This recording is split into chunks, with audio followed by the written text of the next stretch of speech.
Welcome to Motivated to Lead podcast, helping you become a better leader. I'm your host, Mark Klein. Hi, everyone. Thanks again for joining us for our podcast this week. My name is Mark Klein with SEMA Partners. Each week, we interview leaders and they share lessons learned from their careers. Our goal is to help you become a better leader. This week, we're happy to have join us David Klein. David is a nationally recognized award-winning transformational coach and experience designer in baseball and the softball world. His distinct approach marries traditional coaching with modern technologies tailored to resonate with today's youth. As a former college baseball player and coach, he laid the foundation for Legends Baseball and Softball, which he started in 2009. And from its humble beginnings, it has grown exponentially to become the largest club baseball program on the West Coast. And it stands alone as the only U.S. franchise specializing in baseball and softball, producing over 50 players who've signed MLB contracts and nurturing 3 major leaguers and 2 Olympians. He's got some great insights that he's going to share around some of the things that he's learned as a leader, and looking forward to today's conversation with David. Can you first off give us just a little bit of your career story, a little overview of your what you've done up to this point? Yep. Sounds good. Mark, thanks so much for having me. So grew up in New York until I was about 10, moved out to Northern California around the 2000 mark when the dot-com boom happened. Played baseball all through growing up, went to the University of California, Santa Barbara to play baseball. Cut in the middle of my senior year, wanted to be a big leaguer, was heartbroken, started my own semi-professional collegiate summer team and youth summer baseball camp in 2009 as a side project. And during my day job, I was selling medical devices. After about 6 years, we turned into a nationally recognized collegiate summer team. Our camps doubled in size every single year. And then in about 2015, I went all in, quit my day job and just focused on creating the future of youth baseball is what I like to call it. And so since then, I've been full-time with Legends, and we're now the only registered franchise in America that focuses specifically on youth baseball and softball. I consider myself a baseball experience designer because I'm all about not just coaching kids, but creating the most meaningful experience possible that truly transforms a child's life from when they arrive to when they leave. I've won a bunch of awards from coaching. I have a wife and 2 kids, and I'm absolutely love what I do. I love helping coaches, and I love the stage of business that we're in because it's all focused on managing people, holding them accountable, and creating this program that could make a big impact on many people. So it's been a lot of fun, and excited to share it with your audience. So if you were able to spend back time, not that many years ago, but when you were a 22-year-old, what do you wish you would have known earlier?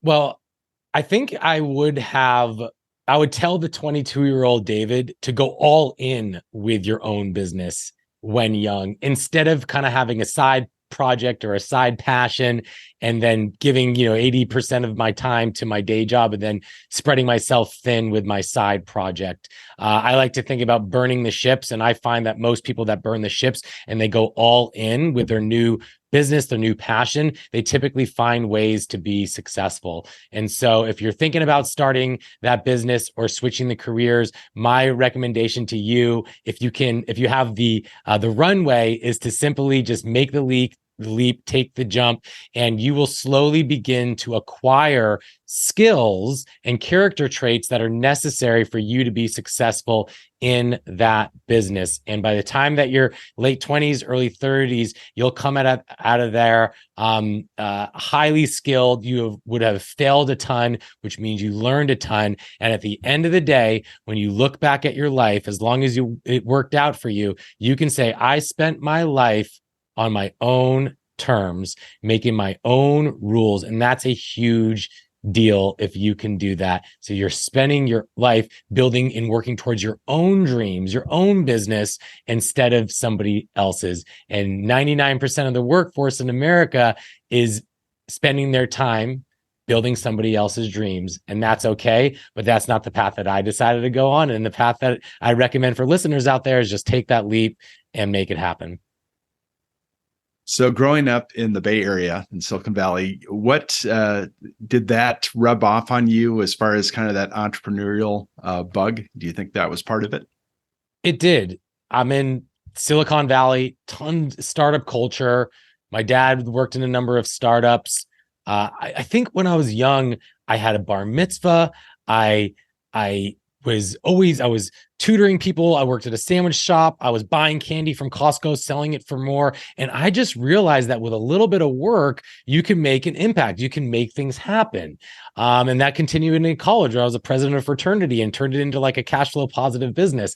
And I think just kind of growing up in that environment and then having a family or a parent that that supported me in my dreams and making things happen, it inspired me to go out and start my own business, and knowing that there was going to be challenges along the way. So I think living in the Bay Area or being around anybody that's a creative, outside the box thinker could have a big impact on you if you could put yourselves in those types of circles. So the importance of accountability, and I think everybody looks at it as far as as an entrepreneur, that you're accountable for, as the CEO, you're accountable for the whole organization. But talk about that whole concept around accountability and what you've learned about that. Yeah, I've learned as the CEO or a leader, whether it be a sports team or really any manager or leader of a team, you're really like the CAO. You're like this chief accountability officer. And creating agreements with your workers, co-creating them, as opposed to setting expectations, has been one thing that's been so massive for me. So I never, especially even with my sports teams, set expectations. We will come together, both as my company or whether it be a sports team, and we will create agreements as to how we will show up, process-based agreements with how we're going to do things, how we're going to get things done, how we're going to work through checklists, or what the objectives will be at the end of the week. And then because we co-created those agreements, if they are not accomplished, then we have a discussion about it. But I find when you set expectations, say, hey, this is the way it's got to be, you either got to meet expectations or you're going to fall short. That's typically very one-sided, and oftentimes it's very just kind of dominating, and that's not the way to get the most out of your employees. So I like to think about the next stage of my growth personally and professionally is to get the business and get my life to where I want it to be. On the other side of it is, to do that, you're just going to need to have a lot of difficult conversations. It's not easy or fun holding people accountable, but great leaders have to get comfortable doing that, and they develop their own sort of accountability systems and styles. So the people part of it is the part that's always challenging as you lead a company. Talk a little bit about just around hiring and motivating, especially working with the next generation that is in the workforce. And what have you learned? And is there a difference as far as in how to motivate them? Yeah, I think there is. I think people are always typically motivated by different things, whether it be external factors, internal factors. It might be money, it might be vacations. They might just need some words of affirmation or some sort of recognition. Maybe they need some time off. But finding out what motivates them and essentially giving it to them is a big thing. And then I typically, when I think about when I need workers to get things done, there's three things that I need to make sure exist. I need to make sure that they know that I actually want them to get it done. I can't just expect people to be assertive and get things done. They need to know, I need to make sure that they know how to get it done. Like they really understand the ins and outs of how to get it done. And I need to ensure that they are inspired to get it done, that they're motivated to get it done. And if those three things exist, then typically things are going to happen and you're going to get the outcomes that you want. But those three things have to exist. And so before I get on somebody else for not getting something done, I got to look at myself internally first and be like, hey, maybe this person wasn't trained properly, or maybe I didn't clearly communicate to them whether or not I needed to get done. So I think keeping other people accountable is important, but I think holding yourself accountable and taking ownership as a leader first for everything, start to finish, top to bottom in your organization, is important for a variety of reasons. But if you start holding yourself accountable, I think everybody else will start holding themselves accountable to a high level as well. Yeah, that's a great thought. Talk about, and we talked in a previous conversation around scaling your business, and you mentioned there are three pillars to that. Can you walk through that and kind of the importance of each? Yeah. So the three P's: product, promotion, people. Most people who start a business, they start because they got a great product or service. They lived it. They're coming from a different. They know it. They know it in and out. But once you get that product to a point where it sort of plateaus, maybe it's making 100,000, maybe $1 million a year. Eventually, it's going to plateau, and at that point, we need to start promoting it. So the second P is promotion. And there's so many fun, creative ways that you can promote products in today's world, whether it be signs around town or partnerships or affiliate marketing or social media or pay-per-click or Google search or YouTube videos. And then, so then really nerding out on the latest and greatest possibilities for promoting your product is super important, because I've learned, and I've spent months on end creating a landing page and a website, and I put it up there expecting sales to just flow in, and they just don't. You got to push it out there. And then lastly, and most importantly, to take your business from a 6-7 figure business to an 8-figure business, that's typically when you're going to need a team.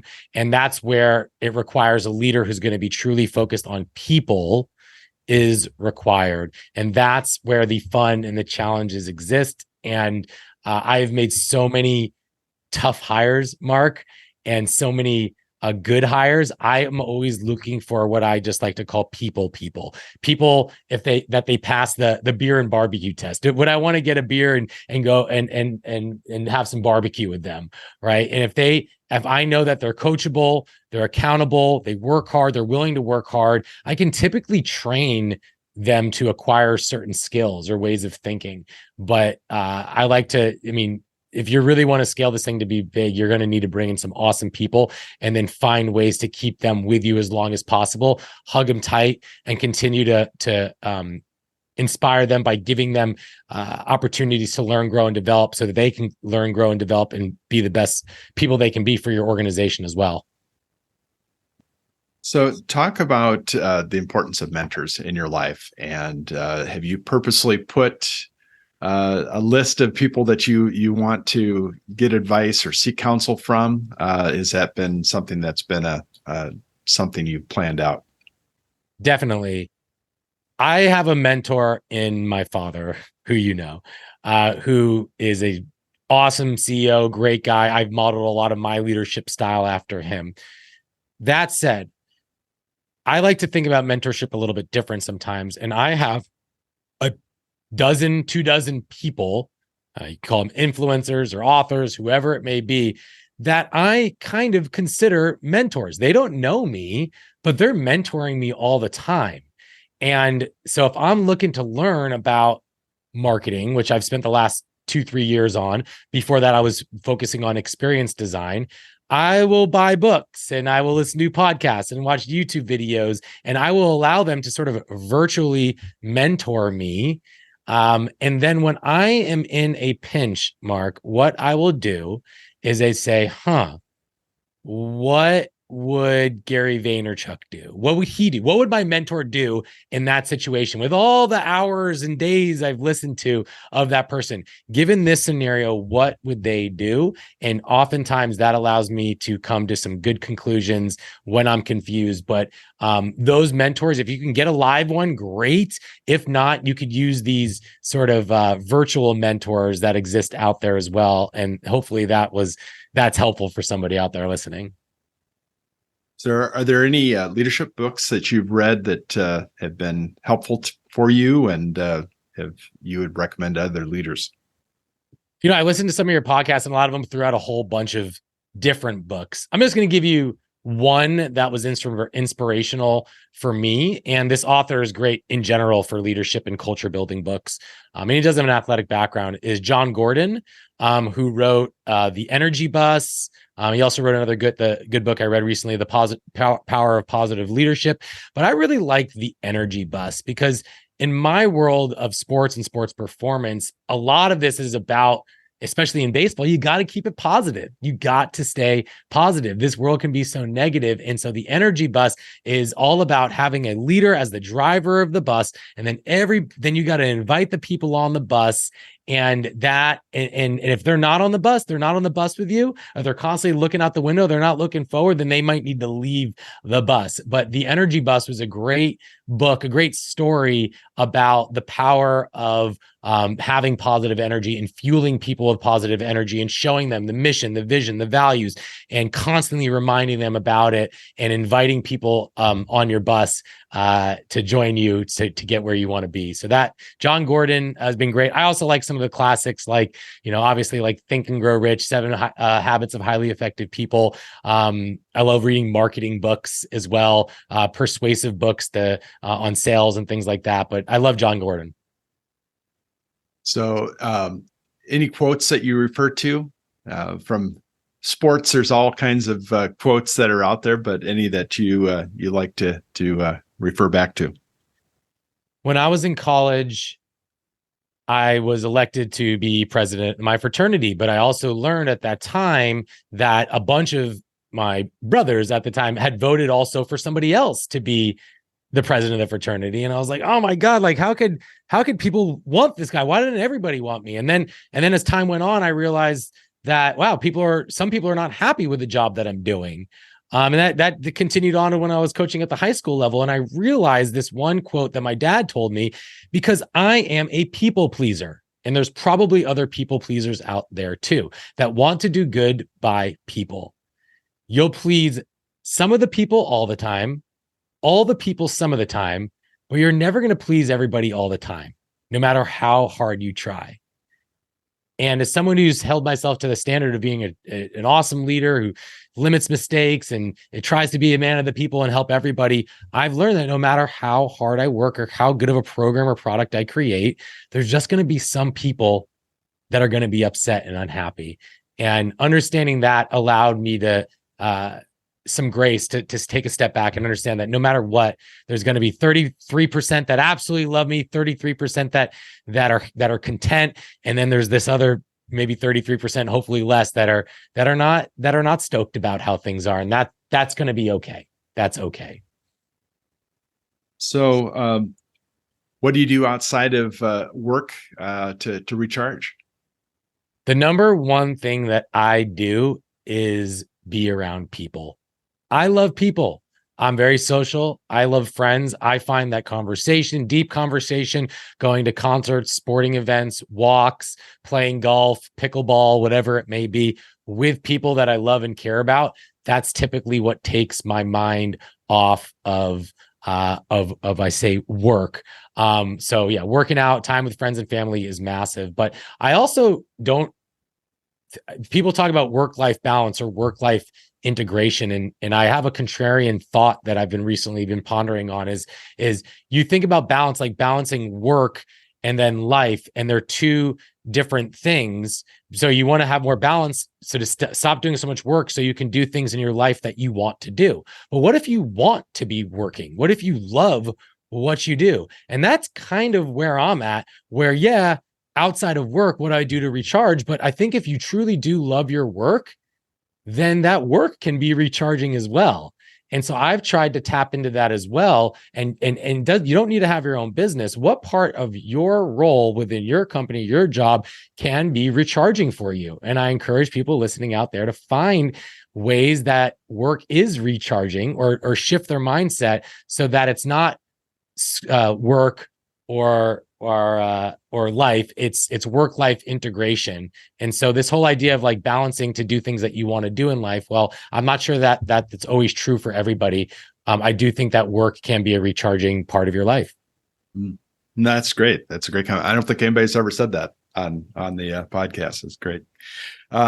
So what are you most excited about your next stage of your business? We've been mainly offering in-person programming experiences. I've built up 300,000 social media followers. I constantly give 3 posts per day across 6 platforms, 18 pieces of content per week. I'm dedicating the next 4 or 5 months to creating the greatest digital resource for youth sport, baseball and softball coaches in the world. I'm very excited to now ask my followers and my listeners to pay it forward and create or consume an awesome resource that I put together. So my goal is to continue growing this program, ensure that my workers are happy, they feel motivated. But for the next phase, I'm very excited to offer a few more digital programs and products as opposed to just in-person stuff. So that's exciting for me right now. So how would somebody learn more about your company and what you're doing? Yeah, you can look up Legends Baseball or Legends Baseball Camps on any social media platform. If you want to check out our website, or if you're interested in franchising or learning more about me or the Legends program, a great other place that you can go to is legendscamps.com. Great. Well, David, this has been a lot of fun, and definitely enjoyed our conversation, your passion for what you're doing, and wish you continued success. Awesome, Mark. This was great. Thank you so much for having me, and hope to be in touch more soon. Thank you for listening to the Motivated to Lead podcast. Please subscribe on iTunes. You can also see a video version of this interview at motivatedtolead.com. This podcast is brought to you by SEMA Partners, helping you find your next great leader.